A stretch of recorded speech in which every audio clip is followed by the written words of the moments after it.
আমি Priyanka Chatterjee. News movement বাংলায় আপনাদের সকলকে স্বাগত জানিয়ে নিউজ মুভমেন্ট বাংলা শুরু করছি। সালানপুর থেকে মনোজ শর্মার অনুসারে একটি সাধারণ লাইকেশন করাতে গিয়ে সালানপুর ব্লকের পিঠাইকেয়ারি গ্রামীণ হাসপাতালে বুধবার মধ্যরাতে এক দুস্থ মহিলার মৃত্যু হয়েছে। মৃত মহিলার নাম সরস্বতী নুনিয়া। এক প্রতিবন্ধী সন্তান সহ 3টি সন্তান মাহারা হলো বলে জানা গেছে। বৃহস্পতিবার এই খবর পাওয়ার পর জেলার মুখ্য স্বাস্থ্য আধিকারিক ডাক্তার ইউনুস এই ঘটনার তদন্তের নির্দেশ দিয়েছেন। মুখ্য স্বাস্থ্য আধিকারিক জানিয়েছেন, মৃত ব্যক্তির পরিবারের উত্তরাধিকারীকে ক্ষতিপূরণ বাবদ 4 লক্ষ টাকা সরাসরি অর্থ দেওয়া হবে। জানা গেছে, আসানসোলের মেন্ধমার বাসিন্দা সরস্বতী নুনিয়া সালানপুরের তার দিদির বাড়ির ঠিকানা দিয়ে লাইগেশন করানোর জন্য গ্রামীণ হাসপাতালে ভর্তি হন। বুধবার সন্ধ্যাতে তার লাইগেশন করা হয়। অভিযোগ, তাকে অচেতন অবস্থায় হাসপাতালের বেডে পাঠানো হলে কয়েক ঘন্টার মধ্যে কেউই তাকে ঠিকঠাক নজর না করায় প্রায় মধ্যরাত্রে সে মারা গেছে বলে জানানো হয়। যেহেতু ঘটনার সময় বা তারপরেও তার স্বামী ঘটনাস্থলে ছিল না, স্বাভাবিকভাবেই ওই মহিলার মৃত্যুর কারণ জানতে কোনো ময়নাতদন্তের দাবি ওঠেনি। স্বাস্থ্য দপ্তরের জেলা মুখ্য স্বাস্থ্য আধিকারিক এই খবর পাওয়ার পর তিনি জেলার district maternity and child health অফিসারকে তদন্তের জন্য ওই হাসপাতালে পাঠিয়েছেন বলে জানা গেছে ডাক্তার ইউনুস। প্রসঙ্গত উল্লেখ্য, মাত্র মাস দুয়েক আগেই স্থানীয় এক মহিলার সন্তান জন্ম দেওয়ার সময় মারা যাওয়ার কারণে সেদিন ব্যাপক বিক্ষোভ হয়েছিল। জেলাশাসক এই মৃত্যুর ঘটনায় মুখ্য স্বাস্থ্য আধিকারিকের থেকে রিপোর্ট রয়েছেন বলে জানা গেছে। আর কলকাতায় রহস্যজনক পরিস্থিতিতে জাতীয় শুটার কণিকা লায়েকের মারা গেছেন। বয়স ছিল 26 বছর। ধানবাদের ধনসার অনুগ্রহণগড়ে বসবাসকারী কণিকা কলকাতায় প্রাক্তন জাতীয় খেলোয়াড় জয়দীপ কর্মকারের উত্তরপাড়া কোচিং ক্যাম্পে প্রশিক্ষণ নিচ্ছিলেন। কণিকা কিভাবে মারা গেল তা স্পষ্ট নয়। এটি হত্যা নাকি সে আত্মহত্যা করেছে তা খতিয়ে দেখছে পুলিশ। খবর পেয়ে গভীর রাতে তার বাবা মা কলকাতায় পৌঁছান। মেয়েকে ফাঁসানোর কথা বললেন বাবা পার্থ লায়েক। তবে কণিকার পরিচিত ও সাবেক কোচাররা জল্পনা কল্পনা করছেন। রাষ্ট্রীয় পর্যায়ে 4টি স্বর্ণ ও রৌপ্য পদক জয়ী কণিকা তখন লাইমলাইটে আসেন যখন জাতীয় দলে নির্বাচিত হওয়া সত্ত্বেও রাইফেলের অভাবে জাতীয় টুর্নামেন্টে অংশ নিতে পারেননি। তার পরিবারের আর্থিক অবস্থা এমন ছিল না যে তিনি একটি রাইফেল কিনতে পারবেন। এমন পরিস্থিতিতে এগিয়ে এলেন লকডাউনে লাগাইনের সাহায্যকারী অভিনেতা শানু সুদ। 10ই মার্চ তিনি টুইট করে কণিকাকে রাইফেল দেওয়ার প্রতিশ্রুতি দিয়েছিলেন এবং 24শে মার্চ তাকে 2.70 লক্ষ মূল্যের একটি জার্মান রাইফেল পাঠান। শানু সুদ তার সাথে ভিডিও কলে কথা বলেছেন এবং বলেছেন যে এখন তাকে অধ্যবসায়ের সাথে অনুশীলন করা উচিত। কলকাতায় জয়দীপ কর্মকারের ক্যাম্পে প্রশিক্ষণরত কণিকা সেখানে খুশি ছিলেন না। তিনি বারবার শুটিং অ্যাসোসিয়েশনের কর্মকর্তাদের অনুরোধ করছিলেন যে তিনি ধানবাদে ফিরে যেতে চান। তিনি কলকাতায় স্বাচ্ছন্দ্য বোধ করছেন না। এ কারণে কোচের অনেক কর্মীও কাজ ছেড়ে দিয়েছেন। তবে জয়দীপকে এ বিষয়ে প্রশ্ন করা হলে তিনি কিছু বলতে রাজি হননি। বাবা পার্থ লায়েক জানিয়েছেন, ফেব্রুয়ারিতে বিয়ে করতে চলেছিলেন কণিকা। বুধবার কলকাতা পুলিশ ফোন করে তাদের জানায় যে মেয়েটি হাসপাতালে সঙ্গে সঙ্গে এখানে পৌঁছেছে। এরপর মেয়ের লাশ পড়ে থাকা অবস্থায় স্ত্রীকে নিয়ে দ্রুত কলকাতায় পৌঁছান তিনি। মেয়ের লাশ দেখে বাবা মায়ের অবস্থা বেহাল। এই বছরের নভেম্বরে আহমেদাবাদে অনুষ্ঠিত একটি টুর্নামেন্টে কণিকাকে শুটিং টার্গেটের সাথে টেম্পারিংয়ের জন্য দোষী সাব্যস্ত করা হয়েছিল। ভারতের ন্যাশনাল রাইফেল অ্যাসোসিয়েশনের কার্যনির্বাহী সদস্য এবং ঝাড়খণ্ড শুটিং অ্যাসোসিয়েশনের সেক্রেটারি রাজেন্দ্র সিং বিরোধী বলেছেন যে নিশানাকে শ্লীলতাহানির বিষয়ে কণিকা তার ভুল স্বীকার করেছেন, যদিও তিনি ওই টুর্নামেন্ট থেকেই ছিলেন। তারপর থেকে তিনি অনেক চাপের মধ্যে ছিলেন এবং তার ভবিষ্যৎ নিয়ে চিন্তিত ছিলেন। ব্যাংক ধর্মঘট। সরকারি ব্যাংকের কর্মীরা 16 ও 17 ডিসেম্বর ধর্মঘটে থাকবেন। এই ধর্মঘটের ডাক দিয়েছেন united forum of bank unions bank বেসরকারীকরণের প্রতিবাদে এই ধর্মঘট ডাকা হয়। প্রাসঙ্গিক অর্থমন্ত্রী নির্মলা সীতারামন 1 ফেব্রুয়ারি 2021 উপস্থিত বাজেট উভয় ব্যাংকের বেসরকারীকরণের ঘোষণা করেছিলেন। এখন তার প্রস্তুতি শুরু করেছে সরকার। সংসদের শীতকালীন অধিবেশন ব্যাংকিং আইন বিল 2021 আনার প্রস্তুতি চলছে। 16 এবং 17 ডিসেম্বর ধর্মঘটের ঘোষণা united forum of bank unions হরতাল ঘোষণা করেছে। এটি 9টি সরকারি ব্যাংক ইউনিয়নের একটি যৌথ ফোরাম। ইউএফবিইউ 16 এবং 17 ডিসেম্বর ধর্মঘটের ডাক দিয়েছে। All India bank officers confederation সরকারি মালিকানাধীন ব্যাংকগুলির বেসরকারীকরণের বিরুদ্ধে একটি বড় আন্দোলন ঘোষণা করেছে। বিনিয়োগের বিষয়ে সরকারি কর্তৃক গঠিত সচিবদের প্রধান committee central bank of India, union overseas bank of Maharashtra এবং ব্যাংক অফ ইন্ডিয়ার বেসরকারীকরণের সুপারিশ করেছিল। আসানসোল পার্কিং এবং হোর্ডিংয়ের টেন্ডারের পরে আসানসোল শহর থেকে বিবাদের জিন বেরিয়ে এলো। এ নিয়ে কর্পোরেশনের রাজনীতি উত্তপ্ত হয়ে উঠেছে। একদিকে পার্কিং ও হোর্ডিং অপারেটরদের কাছে কর্পোরেশনের পাওনা প্রায় 2,25 লক্ষ টাকা। একই সঙ্গে পার্কিং সংক্রান্ত 9টি ফাইল অনুপস্থিত। ফাইল নিয়ে তদন্ত চলছে। এদিকে পার্কিংয়ের জন্য জারি করা দরপত্র পূরণের শেষ তারিখ 20 তারিখ করেছে কর্পোরেশন। একই সময়ে 7 এবং 9 নম্বর পার্কিংয়ের অপারেটরের হাইকোর্টে একটি মামলা করেছেন যে তিনি যথাক্রমে 2022 থেকে 2025 সাল পর্যন্ত অর্থ জমা দিয়েছেন। এই পর্যায়ে কর্পোরেশন তার পার্কিং টেন্ডার করতে পারে না। তবে এই ইস্যুতে কর্পোরেশন আগেই স্পষ্ট করেছে যে কর্পোরেশন আদালতে তাদের জবাব দেবে। একই সঙ্গে ওই দুটি পার্কিংয়ের পুরো বিষয়টি খতিয়ে দেখা হচ্ছে। পার্কিং টেন্ডার ইস্যুতে কর্পোরেশনের প্রশাসক অমরনাথ চট্টোপাধ্যায় জানান, টেন্ডার পূরণে শেষ তারিখ 20 ডিসেম্বর। এরপর ভাবুন কি করবেন।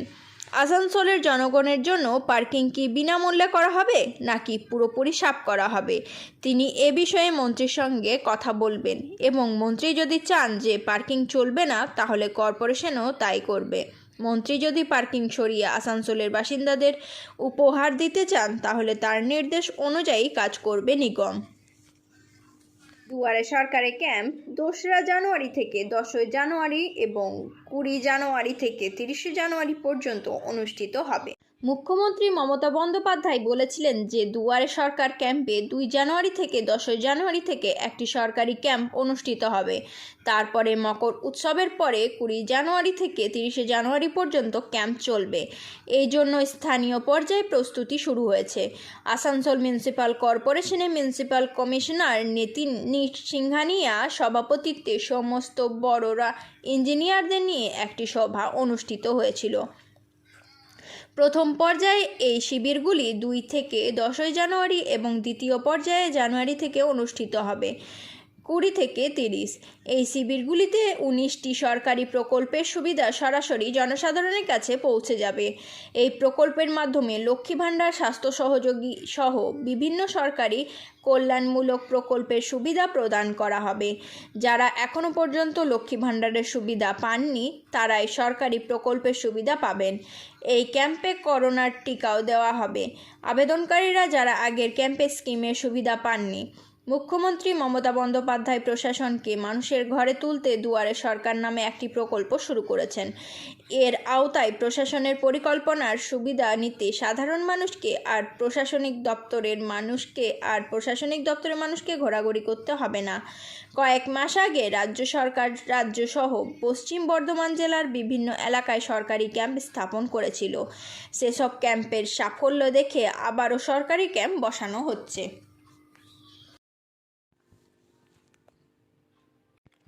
Physiotherapy clinic, male and female, used machineries for UST, IFT, TENS, MS, short wave defect, wax bath, infrared lamp, etc. Sri Polli GK Roy Saroni, Rupam Building, Asansol, near Upendranath High School, MUA 7047456855.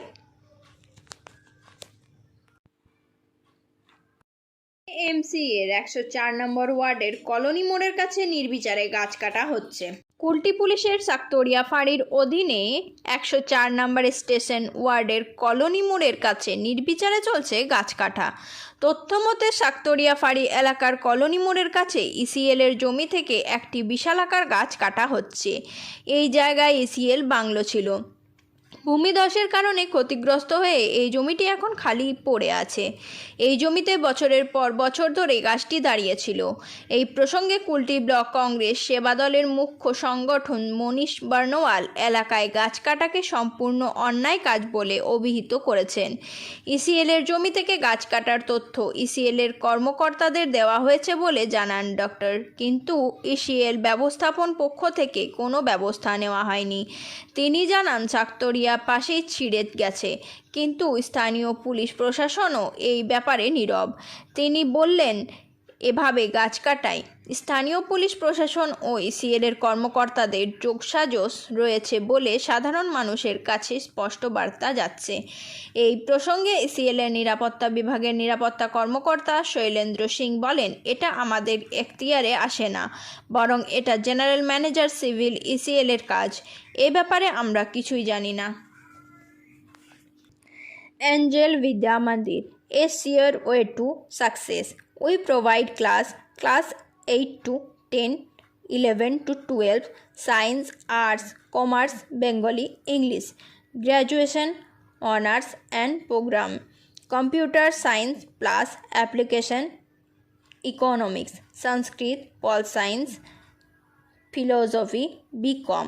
We also provide all type of competitive class like SSC, Rail, WBSC and state level exam. Phone number 9938640667 and 8116183079.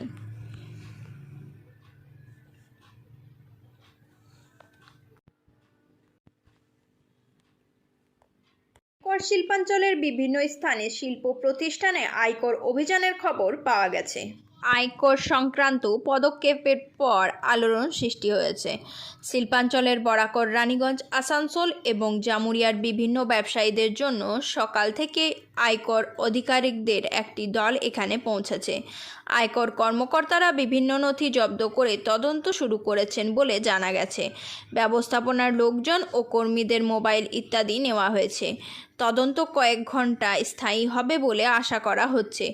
যদিও শিল্প প্রতিষ্ঠানগুলি দাবি করেছে যে এটি কোনো অভিযান নয়, এটি একটি আয়কর সমীক্ষা। আসানসোলের রতন ব্যবসার সঙ্গে যুক্ত এবং রানীগঞ্জ, জামুরিয়া ও দুর্গাপুর মার্বেল ব্যবসায়ীদের ব্যবসার সঙ্গে জড়িত থাকার খবর পাওয়া গেছে। Medical coaching centre NETT-AIIMS Enterprise Exams by D.K. Lal Sir, Bio Specialist, EX Jadavpur University, Kolkata. Call now 9832824975. Want to be a doctor? Hold the hands of an expert. Regular classes for 11-12 BSc, biology classes, zoology and botany. Ed Rishi Arvind Nagar, Birla Road, Kulti, P. Bardhaman, WV. Chittaranjan থেকে পাপুন পালের অনুসারে Chittaranjan rail engine factory এর VIP লোকো siding থেকে 15 December চিত্তরঞ্জনের উৎপাদিত অমৃত মহোৎসবের জন্য 300তম rail engine video কনফারেন্সের মাধ্যমে সুনীত শর্মা চেয়ারম্যান তথা সিইও রেলওয়ে বোর্ডের দ্বারা পতাকা দেখিয়ে উদ্বোধন করেন। সতীশ কুমার কাশ্যপ মহাব্যবস্থাপক, চিরেকার আগস্ট উপস্থিতিতে চিরেকার দ্বারা নির্মিত 300তম রেলওয়ে ইঞ্জিন WAG-9HC চলিত অর্থবর্ষর 2021 থেকে 2022 জাতির সেবায় নিবেদিত হয়েছিল। এই অনুষ্ঠানে সঞ্জীব মিত্তল MI এবং MTRS এর রেল লিঙ্কের কর্মকর্তা এবং রেলওয়ে বোর্ডের সদস্য সহ চিরেকার সমস্ত বিভাগীয় প্রধান, কর্মকর্তা, সুপারভাইজার এবং কর্মচারী কর্মচারীরা উপস্থিত ছিলেন। মিস্টার শর্মা তার ভাষণে এই কৃতিত্বের জন্য চিরেকার জেনারেল ম্যানেজার, নিবেদিত প্রাণ কর্মচারী, সুপারভাইজার এবং কর্মকর্তাদের উৎসাহী দলের প্রচেষ্টার প্রশংসা করেন এবং পুরো দলকে অভিনন্দন জানান। তিনি বলেছিলেন যে মিস্টার কাশ্যপের নেতৃত্বের টিম চিরেকা সরবরাহের সীমাবদ্ধতা এবং অন্যান্য চ্যালেঞ্জের মুখোমুখি হয়ে খুব অল্প সময়ের মধ্যে এই কৃতিত্ব অর্জন করেছে, তাও এমন সময় যখন দেশ এবং ভারতীয় রেলওয়ে কঠিন এবং চ্যালেঞ্জিং সময়ের মধ্যে দিয়ে যাচ্ছে। এই সাফল্য দলের দৃঢ় সংকল্প এবং নিবেদিত পরিশ্রমের ফল। চিরেকা বরাবরই রেল ইঞ্জিন উৎপাদনের ক্ষেত্রে অগ্রণী। চিরেকার আধুনিক প্রযুক্তির ইঞ্জিনও তৈরি করছে। চেয়ারম্যান আশা প্রকাশ করেন যে চিরেকা চলতি অর্থবছর 2021 থেকে 2022-এ তার নির্ধারিত লক্ষ্যমাত্রা অতিক্রম করতে সক্ষম হবে, বিগত বছরের রেকর্ডগুলিকে ছাড়িয়ে যাবে। মহাব্যবস্থাপক চিরেকা তার ভাষণে বলেছিলেন যে আমাদের নিবেদিত দল কোভিডের সময় সরবরাহ এবং অন্যান্য বাধার মুখোমুখি হওয়া সত্ত্বেও এ সাফল্য অর্জন করেছে। এতে মাননীয় চেয়ারম্যান সিআরবি এর দিক নির্দেশনার ভূমিকাও মূল্যবান। এই উপলক্ষে কোভিড-19-এর সুরক্ষা এবং সতর্কতার নিয়মগুলিও অনুসরণ করা হয়েছিল। কানপুর থেকে গাজিয়া শবনম, প্রিয়াঙ্কা চ্যাটার্জি এবং টুইঙ্কেল বার্নওয়ালের অনুসারে এখানে ভারতীয় ভবনের প্রাঙ্গণে ডাকমেলার আয়োজন করা হয়েছে, যেখানে পোস্ট অফিসের দক্ষিণবঙ্গ বিভাগের পরিচালক অশোক পাল এবং SF হায়দার নবী IPOS এবং আরও কয়েকজন সমাবেশে বক্তব্য রাখেন। পোস্ট অফিসের কিছু কর্মচারী সম্মানিত করা হয়েছে। উল্লেখযোগ্যভাবে মিস্টার নবী বলেছেন যে ইন্ডিয়া পোস্ট পরিবর্তন হচ্ছে। আসুন শুনি তিনি কি বলছেন। উপস্থিত ছিলেন বিশিষ্ট ব্যক্তিরা। State president of RTI activist association doctor Chandrashekhar Datta এখানে উপস্থিত ছিলেন। और इसको आपको मानना पड़ेगा कि आप खुद में बहुत पोटेंशियल रखते हैं। कस्टमर हमारे लिए बहुत इंपॉर्टेंट है, क्योंकि गवर्नमेंट के सोल डिपार्टमेंट हम ही है, एक इंपॉर्टेंट डिपार्टमेंट जिनकी रीच गांव से लेकर दिल्ली तक है। क्या दूसरे डिपार्टमेंट है? ऐसा नहीं है।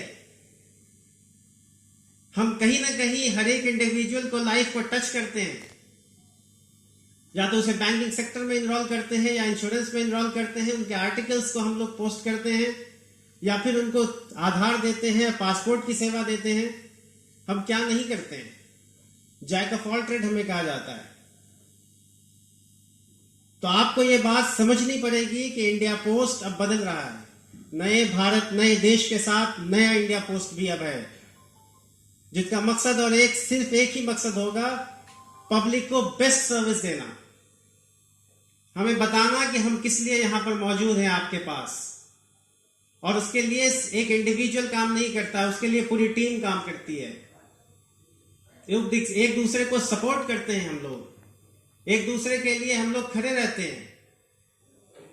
और यही मैं आसनसोल डिवीजन में देखना चाहता हूं कि अगर कोई आसनसोल डिवीजन का नाम लेगा तो वो दूसरे रीजन्स के लिए नहीं, वो रीजन्स ये दिखाएगा कि आसनसोल में पोस्ट ऑफिस बहुत अच्छा काम करता है, वो खड़ा है अपने मिशंस की तरफ, उसे जो ऑब्जेक्टिव दिया गया है वो ऑब्जेक्टिव के साथ वो खड़ा है। इसलिए इंडिया पोस्ट नहीं सिर्फ कस्टमर्स को बल्कि आपस में भी कॉपरेशन का जज्बा रखेगा। एक दूसरे की मदद करेंगे हम, ऊपर से लेकर नीचे तक, क्योंकि हम एक टीम की तरफ काम कर रहे हैं। एक शिप अगर चलती है समंदर में तो वो पूरी टीम काम करती है सेल करने के लिए। अगर एक भी इंडिविजुअल उसमें अगर कुछ गलती करता है तो पूरी शिप डूब जाती है। इसी तरह हमारा आसनसोल डिवीजन है कि हर एक इंडिविजुअल एसेट्स है, बहुत इंपॉर्टेंट है हमारे लिए। अगर कोई कहीं कमी रह जाती है तो हम एक दूसरे की मदद करके পোস্ট অফিসকে দেখছেন একটা financial hub particularly in rural sector. Urban সেক্টরে দেয়ার আর সো মেনি অপশনস। আজকে কলকাতা শহরে ডাক বিভাগ যতটা না প্রাসঙ্গিক, আজকে আসানসোলের একটা প্রত্যন্ত প্রান্তে ডাক বিভাগ অনেক বেশি পরিমাণে প্রাসঙ্গিক। কেন? এই কারণে যে in Calcutta there are so many options. Public may choose any options, any financial institutions are there. So there are so many options before public to choose as per their choice. But in rural areas, in remotest corners, the options are very much limited. Very much limited. আপনারা জানেন যে এই বর্তমান প্রেক্ষাপটে আপনারা সবাই media follow করেন, paper দেখছেন, মানুষ কিন্তু আগে চায় সিকিউরিটি, পরে চায় লাভ, তাই না? মানুষের কষ্টের পয়সা